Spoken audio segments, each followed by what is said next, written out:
Hello,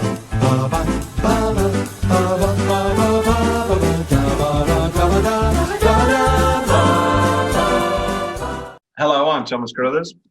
I'm Will Leggetter. Today's Django Unchained. It's our fourth in our Tarantino fortnight.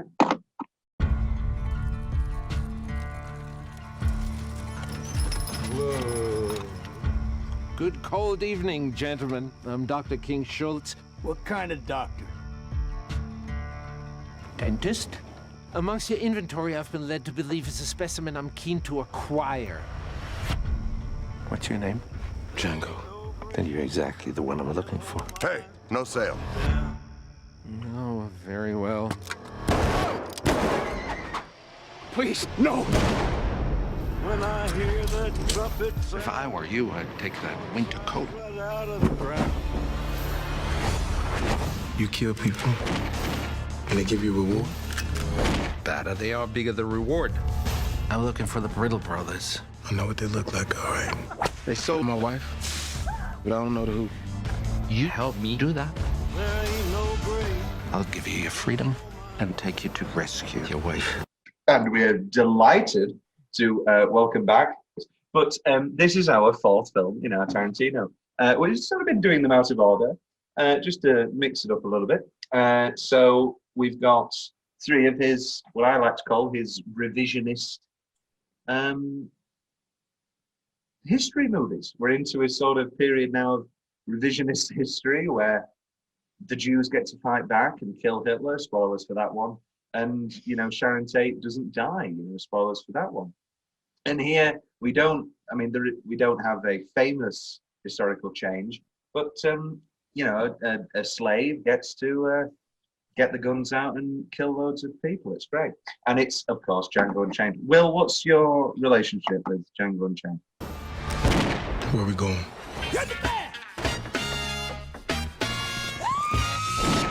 Bullseye. Come on over. We got a fight going on that's a good bit of fun. Coco, give me some sugar. So you really free? Yes. You mean you want to dress like that? What kind of dentist are you? Touch your guns, you die. Yes! Woo! Man! I want revenge! I want revenge, Mom! Gonna get some hits! I like the way you die, boy. Gentlemen, you had my curiosity, but now you have my attention. What's your name? Django. The D is silent.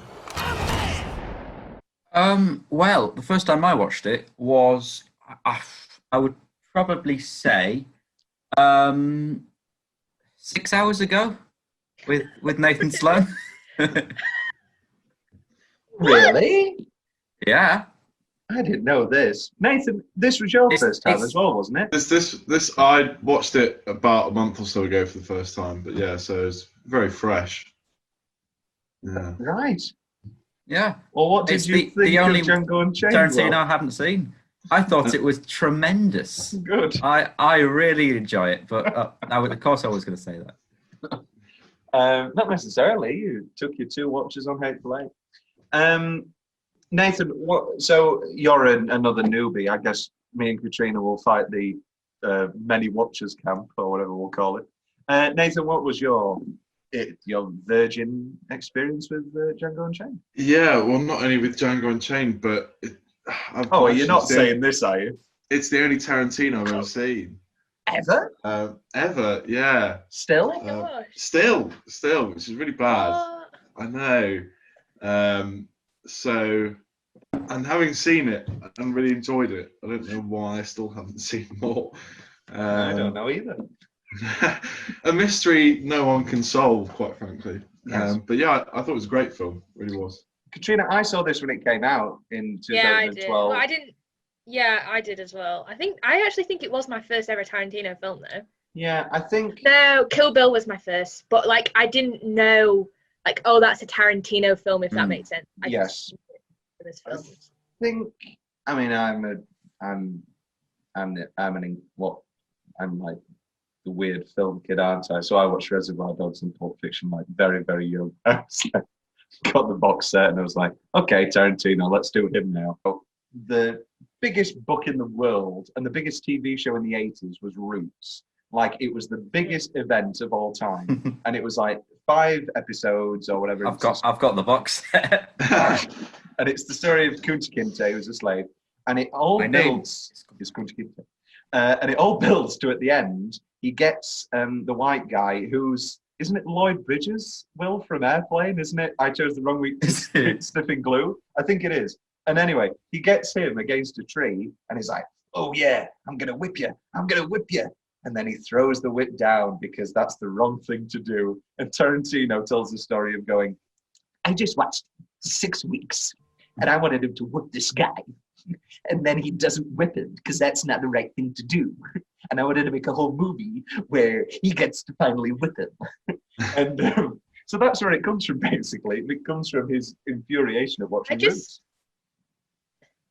Well, I think it's like, as well, it's really good, but like poignant, I suppose, because it's like the first time that Django actually has like freedom. Like that's his like first triumphant moment. And also, it's just like so satisfying. That great blue suit. So satisfying. Oh, I don't know. For me, like I rewatch that scene all the time because I'm like, what a good scene. And I'm like, there's so many good scenes in this film, and like, you know, obviously, the bag scene, hilarious. That scene is just like, But also, it's a progression because he does still need Schultz's help. You know, Schultz needs to come over and shoot.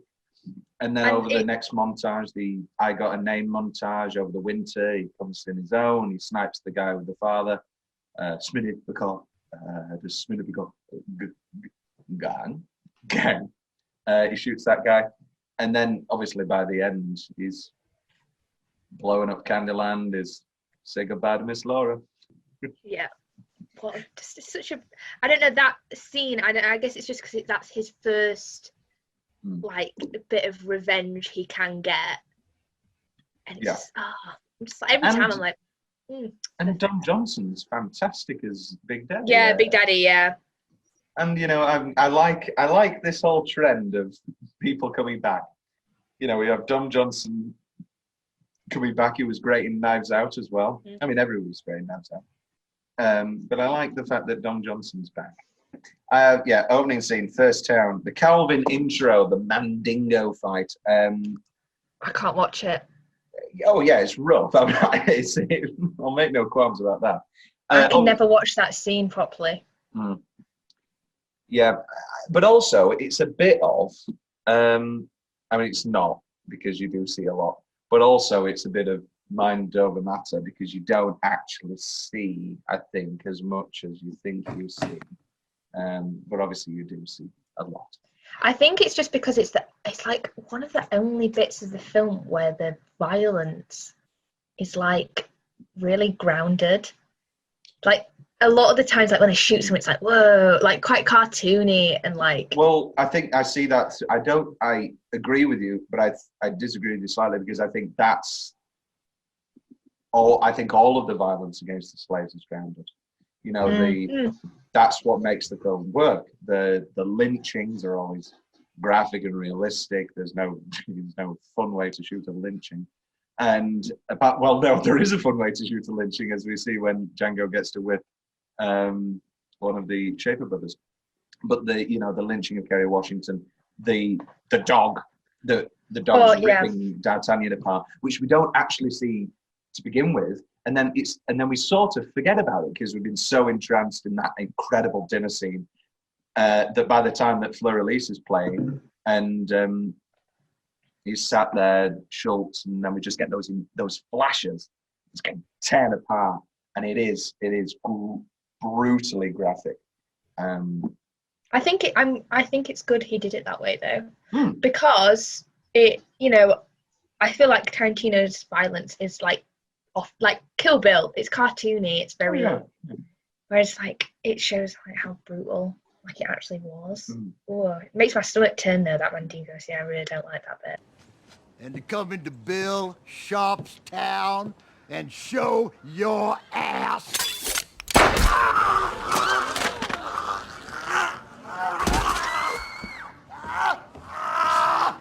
What'd you just do to Sheriff?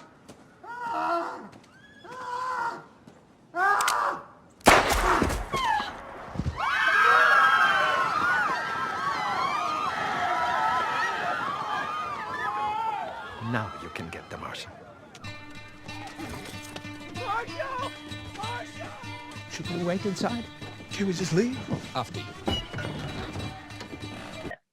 And I think it's that sort of cartoonish violent sentiment that makes people worried when he says, "I'm going to make a movie about Jews in the war," and everybody goes, "What?" And there isn't sort of. I think that it supremely wouldn't work in Inglourious Basterds, but there isn't a sort of extent. No, that's a lie. The opening scene of Inglourious Basterds obviously has that horrific shooting on the floorboards. But you know, when Once Upon a Time in Hollywood got announced, and people were like, "Wait, what are you going to do with the Sharon Tate murder? This is a brutally vicious murder." I've always had a lot more faith in him than I think these sort of Twitter critics. You know, it's an easy headline. Tarantino is going to make a violent Once Upon a Time in Hollywood Sharon Tate movie, and I've always had a lot more faith in him because I do think he is a master of tone, as exemplified in this film. I think the bit where Kerry Washington, Brunhilde, she goes into the room and he says, "Don't scream," and then Django walks in and she screams and then she drops, and I like that bit because I'm always That's like, good. how else would you react? Like, Yeah. she thought he was dead. Like, you'd think he was dead. Like, I love that bit. I don't know. They're two great parts when, you know, puts his hand on his gun and they're talking about the hot box, and then when he's sort of about, yeah, you like the Mandingos, don't you? You like comforting them, and then he puts his hand on the gun. It's real tough stuff. Nathan, any specific favourite parts for you? When Lorelei gets shot and goes flying backwards at like 100 miles an hour. I have that in change, but also I don't think I want to change it. Like, it is it's not even, doesn't even make a lick of sense. Like, but it's great. It is great. It is good. Say goodbye to Miss Laura. Cora. Great stuff. Any others, Nathan? There's a bit where Broomhilda comes into the room and Christoph Waltz just slams the door in everyone else's face. That is great. And also, I love that he's thought about it and he's like, "Yeah, I'm going to have my shirt a little bit undone so they think we're going to have sex." And then he immediately just starts putting his jacket on. He's just the nicest guy in the world. Sally Menk, who passed, who was his editor on all of his movies, Tarantino-wise, and then she did unfortunately die. And his eighth. Oh no, I tell a lie. Inglourious Basterds was the last film, and that's why it's dedicated, which makes sense, doesn't it? And it's now Fred Raskin, because many people make the arguments that you can sort of feel that, and that his last three films have been missing a tighter edit. Do we agree with this? I don't. Famously, I wish that Hateful Eight was longer. I mean, I've said before, I don't like Hateful Eight. Yes, you don't. Will came around on it. He came. No, I don't think we can say that. I appreciated it. I enjoyed it more on a second watch. I still wouldn't put it. I mean, it's not my least favorite Tarantino film. It's not my least favorite. Jackie Brown. Yeah, okay. I'd also agree with I mean, Death Proof as well. No, Death Proof is definitely the worst. Death Proof is so bad that I've. It's down there. It's definitely down there. It's not worse than Death Proof is definitely worse. Better than Jackie. Jackie Brown's definitely better. Hateful. I just didn't like Hateful Eight. I don't know. That's all right. Maybe I need to rewatch it. I mean, I watched it once, didn't like it. Yeah. And never rewatched it again. So you did a will. Now you should do another will and watch it again and listen to the podcast. There you go. Oh, cheeky plug on Cheeky your own plug. podcast. Podcast plug. Who's that stumbling around in the dark? State your business or prepare to get winged. Calm yourselves, gentlemen. I mean you no harm. I'm simply a fellow weary traveler. Whoa. Good cold evening, gentlemen. I'm looking for a pair of slave traders that go by the name of the Speck Brothers. Might that be you? Who wants to know? Well, I do. I'm Dr. King Schultz. This is my horse, Fritz. What kind of doctor? Dentist? Now, are you the Speck Brothers? And did you purchase those men at the Greenville slave auction? So what? So, I wish to parley with you. Speak English. Oh, I'm sorry. Please forgive me. It is a second language. Wonderful stuff. Best, we're single minuting, aren't we? Right, actually, I've got it in single minute, but I presume it's going to be in What's the Change? So I won't talk about 3 charming Australian gentlemen just yet. Am I right? Is that going to be What's the Change? Okay, I'll save it. I'll save it. We'll save it. It's coming. They're my single minutes. Back, Will, single minute. Hello. Single minute. I think if you can call it a minute, the flashback to. Like a radio host. Hello there. We're listening to. That was just Tony Blackburn. Get original, Will. Look at the box. Use your own voice. Tony Blackburn. And Paul Gavaccini. Oh. No, it's the flashback to him remembering his wife. That's a great minute. I think mine's longer than a minute. It's I will have it. Schultz telling Django like the story of Brunhilde. I liked that, but I don't know. It's just. It is like. He's so like, oh, tell me. And I'm just like. Oh. It is like the old story of like the old thing of I could listen to him read the phone book, and you can with Christopher. I think it's not just that; it's just how excited Django is to like learn like, where her name comes from, and like it's so obvious how much he misses his wife. And it's like when the Beast gets taught how to read, and he's like, "Never was there a story of more woe than Juliet and her Romeo." Can we read it again? Yeah, I don't know. It's just a really sweet. It's a really sweet bonding moment between Schultz and Django as well. I like that bit. I think it might. It's longer than a minute, but like. I will a little bit. Anything else, Katrina? The bit where Schultz goes to shoot. I can't remember the third brother's name. And then he shoots, and then he falls off the horse, and then his blood splatters across all the cotton. Beautiful. I'm like, ooh, what a great shot. I like that bit. Just good. Nathan? The bit where they're shopping, I quite like. Yeah. And he's like, oh, I can have anything I want. That's pretty good. And the great reveal of the blue suit. Yeah. The iconic blue suit. The bit where it's a flashback of him and his wife, and they're like running from the slavers on horses. I thought that bit was really, really well shot. Don't know if it's quite a minute or not, but I liked it. Just like the last minute where Candyland blows up and he's his just facial palling expressions. around on his horse. Yeah, gets his horse to do a bit of dressage. He's just so cool. He's just so cool. And he's wearing the burgundy suit. Interestingly, like for ages, he never loses the jacket with like the blood marks on it that he picks up off the guy at the start. He keeps it for quite a long time. But let's cut the bullshit. Let's talk about the best single minute. It's the KKK mask scene with Jonah Hill. With Jonah. Jonah Hill. No, nobody brought another mask. I think we can all admit. Yeah, I think we can all admit that it was a nice idea. Yeah.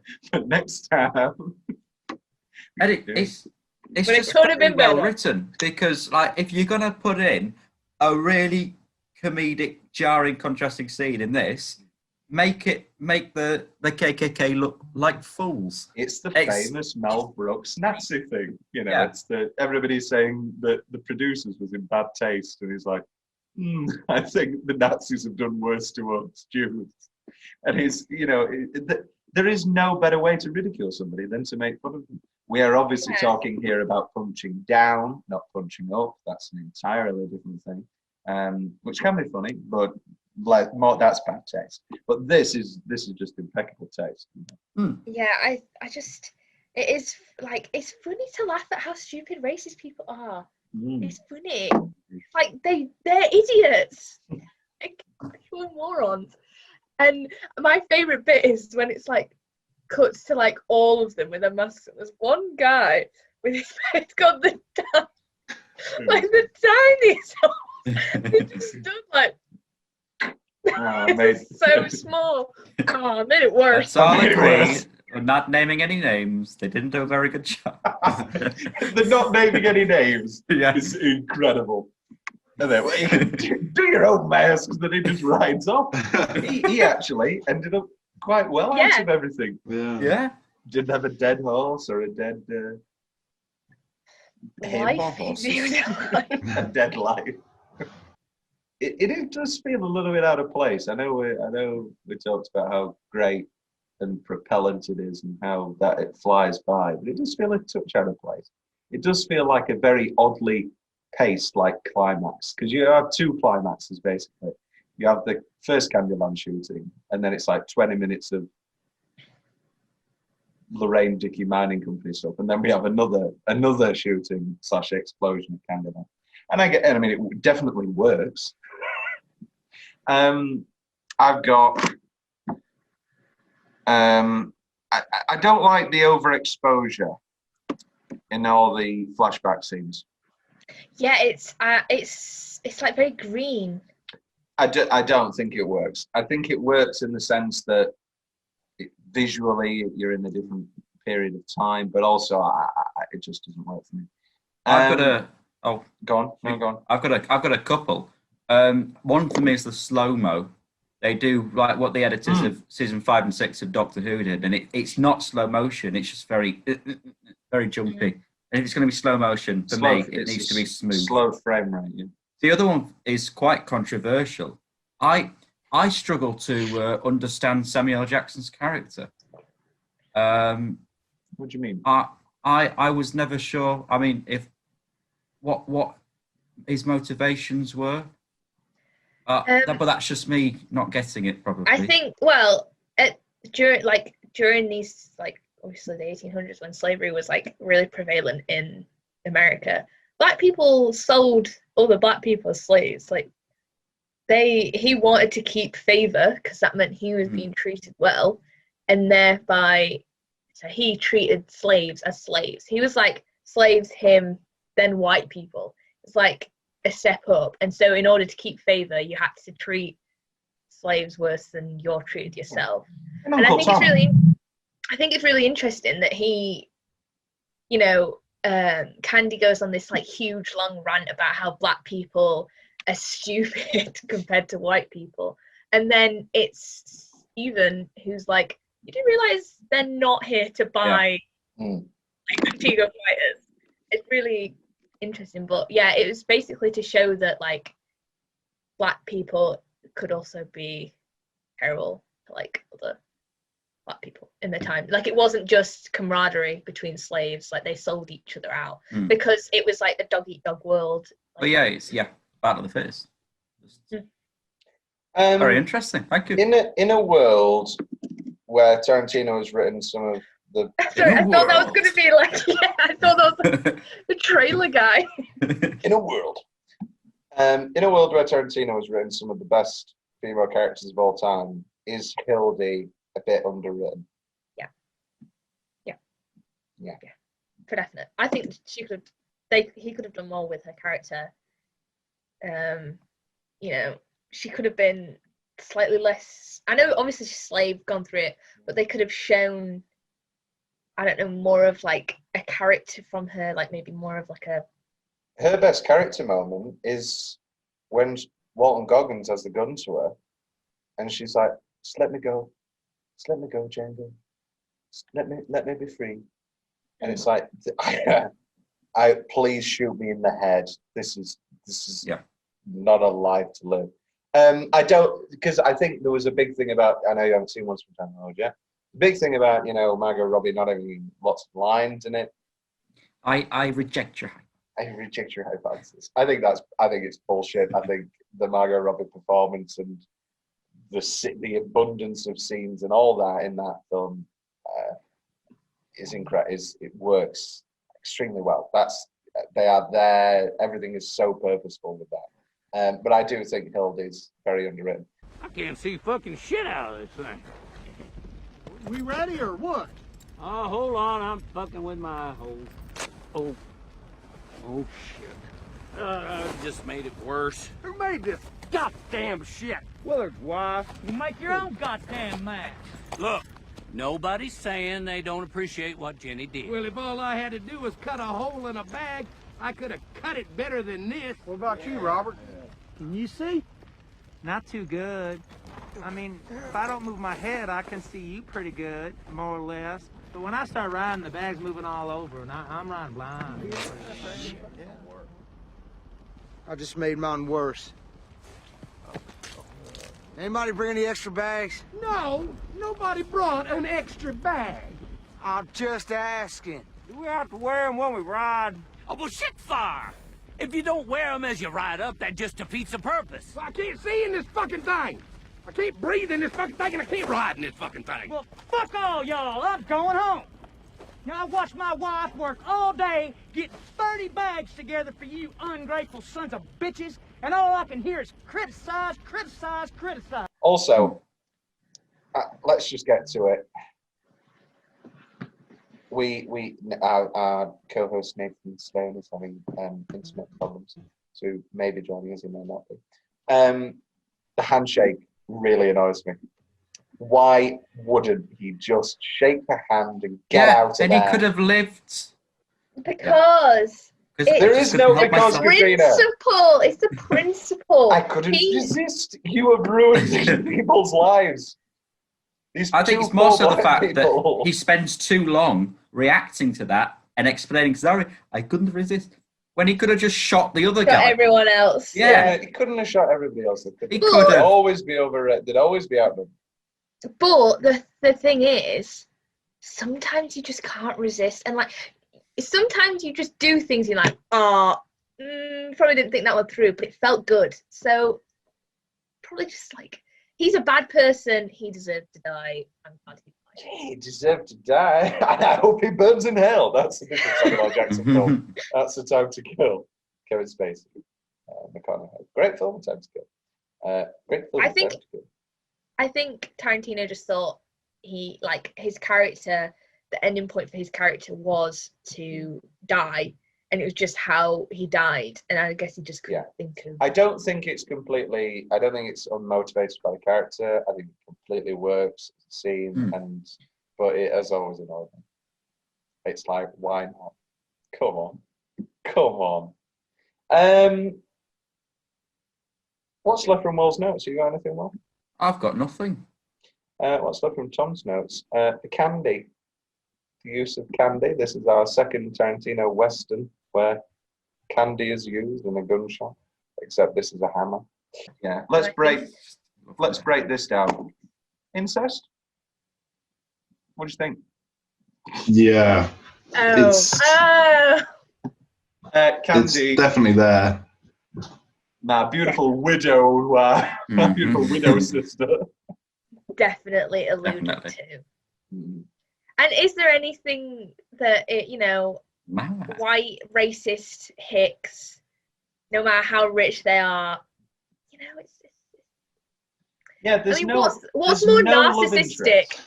What's more narcissistic than having sex? Like, you know what I mean? Like keeping it in the family. Yeah. Making sure it's like pure. There's there's like not even a glimpse at a love interest with I suppose the closest is the black woman at the Mandingo. Yeah. I was supposed to who, by the way, stunning. Yeah.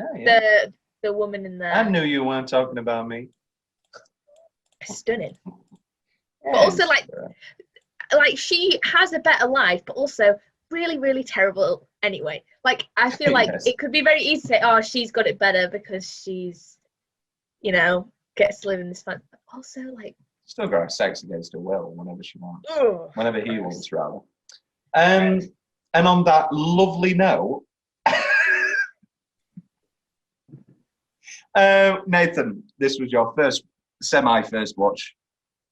What are your final thoughts on Django? Will you be returning to Mississippi anytime soon? Yeah, it's definitely a film that I think you can watch again. For sure. It's got rewatchability if you want to describe it that way. So, and I really enjoyed it. So probably will. Katrina, a film that you have rewatched many times over these past 8 years, and will continue to, I presume. Any final thoughts? Film. Yeah. Any final thoughts on DJ NGO? No, I just wish I had a blue suit like his. Like it's, I love that that's such a, like, if I came into loads of money now, one of the first things I'd buy is something fancy. Where it's the Met Gala. Yeah, I love that that's just like something he does. He's like, that's outlandish, that's really expensive, it looks really cool, I want to wear that. And I think I don't know, I just wish I had one. I wish I had a cool blue. Then I also love the slave girl who he's walking with. And she's like, you mean he's not your master? You mean you chose to wear that? Yeah. I love that.